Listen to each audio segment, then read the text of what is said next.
Como todo mundo já sabe, durante um evento do Banco de Investimento UBS-BB em São Paulo, na quarta-feira, o presidente do PSD, Gilberto Kassab, detonou o ministro da Fazenda e poste do Lula, Fernando Tachad, e afirmou que vê fragilidades no governo stalinácio. Ele disse basicamente: 1. Se fosse hoje, o PT não entraria como favorito nas eleições e Lula não seria reeleito. 2. Ministro da Fazenda fraco é um péssimo sinal para a economia e Haddad é um ministro fraco. 3. Os partidos de centro estão criando uma alternativa para 2026.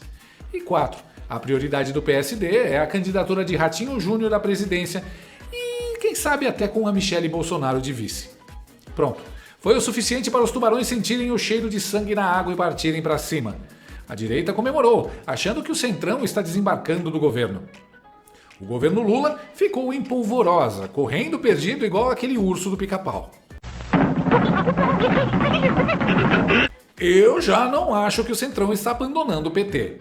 Eu acho que ele percebeu a fragilidade e a impopularidade do Lula e aproveitou para simplesmente aumentar o preço dos seus votos e de repente abocanhar mais uns ministérios, de preferência o da Fazenda do quase finado Haddad.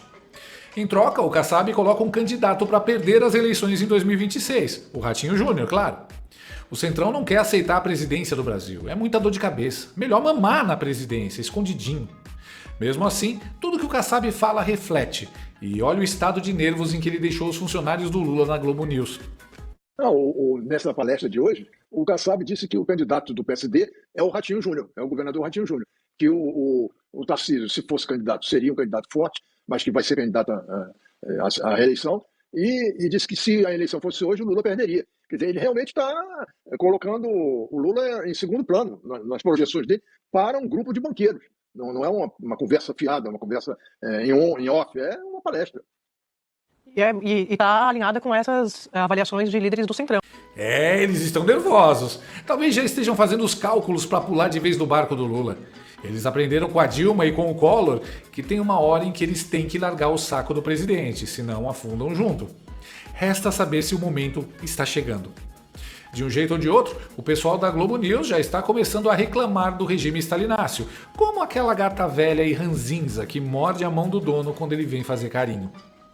Um sinal? Até a pouco conhecida Camila Bonfim está metendo a bota no governo.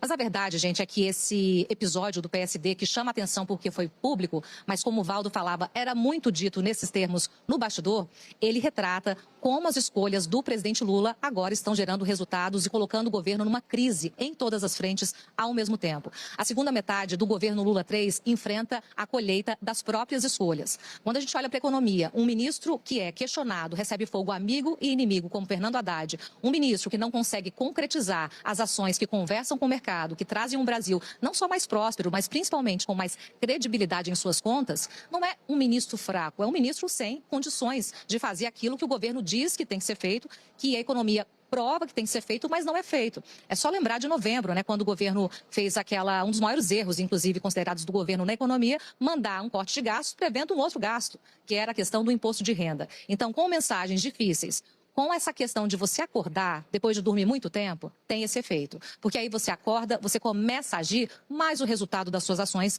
também demora muito tempo. A Haddad está no foco, mas essa reclamação no bastidor, conversando com políticos do Congresso, conversando com políticos do governo, conversando com analistas e até marqueteiros, a gente vê de forma muito clara que isso é um recado sobre a realidade. E não somente um recado para a Haddad, que já está ali no córner há muito tempo por decisões políticas, muitas vezes ideologizadas pelo PT. Aqui no Congresso, o termo que eu ouvi é que era preciso despetizar as relações. Em qual sentido? No sentido que era preciso distensionar as relações, porque senão não vai ter encontro de convergências e, principalmente, a coisa vai ficar nesse pé, em crise, em crise, em crise. Ano que vem tem eleição, todo governo também vive, todo governante com perspectiva de poder, e aí o PSD também vai anunciando uma bandeira de um possível desembarque, porque um governo que está com a economia com problemas, que a população não enxerga força para mudar, é um governo que politicamente também traz desinteresse partidário e também na perspectiva eleitoral.